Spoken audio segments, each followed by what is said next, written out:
Assalamualaikum warahmatullahi wabarakatuh. Perkenalkan, nama saya Narti M. Hussein. Di sini saya akan menjelaskan tentang tugas saya mengenai tentang tahap siklus Krebs dosen pengampu dari mata kuliah ini Darmawati M. Taher. Di sini saya akan menjelaskan pertama yaitu apa itu siklus Krebs. Siklus asam sitrat karena senyawa pertama yang terbentuk adalah asam sitrat. Siklus asam trikarboksilat COH karena hampir di awal-awal siklus Krebs senyawanya tersusun dari asam trikarboksilat. Trikarboksilat itu merupakan gugusan asam COH. Siklus Krebs karena yang menemukan adalah Mr. Krebs, seorang ahli biokimia terkenal yang menemukan metabolisme karbohidrat juga. Siklus Krebs. Daur Krebs merupakan bagian rangkaian proses metabolisme yang panjang dan kompleks, yaitu oksidasi dan glukosa menjadi CO2, H2O, dan produksi ATP. Di sini saya akan menjelaskan tentang tahap siklus Krebs. Dekarboksilasi oksidatif. Di tahap dekarboksilatif oksidatif, asam pirufat dari glikosilisis akan diubah menjadi asetil-CoA. Tahap ini dilakukan lewat beberapa reaksi yang dikatalisis oleh kompleks enzim yang dinamakan pirufat. Dehidrogenase. Enzim ini ditemukan pada mitokondria, sel eukariotik, sitoplasma, sel prokariotik. Siklus Krebs, dekarboksilasi oksidatif dimulai dari lepasnya gugus karboksilat COH dari asam pirufat menjadi CO2. Kemudian sisa 2 atom dari asam pirufat dalam bentuk CH3COA akan mentransfer kelebihan elektronnya menjadi molekul Na+, membentuk NH-. Molekul 2 atom karbon tersebut akan berubah menjadi asetat terakhir, koenzim A atau CoA. Akan diikat pada asetat, membentuk asetil koenzim A atau asetil CoA. Siklus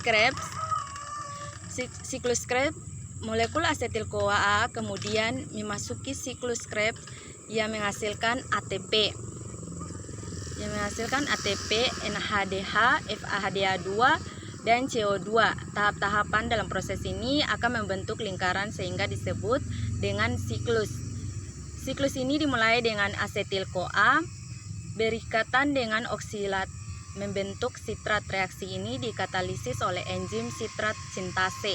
Kemudian sitrat akan diubah menjadi isositrat oleh enzim akonitase. Iositrat tersebut diproses menjadi alfa ketakoletrat oleh enzim isolat dehidrogenase. Reaksi ini melepaskan CO2 dan menghasilkan NADH. Selanjutnya alfa ketokleterat atau A-getotrat diubah menjadi suksini CoA oleh enzim alfa ketokleterat dehidrogenase. Reaksi ini juga melepaskan CO2 dan menghasilkan NADH.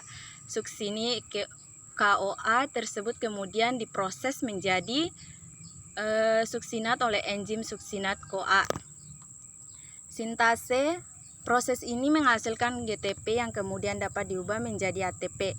Setelah itu, suksinat proses sebelumnya diubah menjadi fumarat oleh enzim suksinat dehidrogenase dan menghasilkan FHDH2. Fumarat tersebut akan diubah menjadi malat oleh enzim fumarase. Malat kemudian diproses menjadi oksalatet oleh enzim malat dan dihidrogenase. Proses ini menghasilkan NADH. Saat molekul asetil CoA yang diproses dalam siklus Krebs dan menghasilkan 1 ATP, 3 NADH, 1 FH2 dan 2 CO2. Karena satu molekul glukosa dapat dipecah menjadi 2 asetil CoA, maka satu molekul glukosa dapat menghasilkan 2 ATP, 6 NADH, 2 FH2 dan 4 CO2.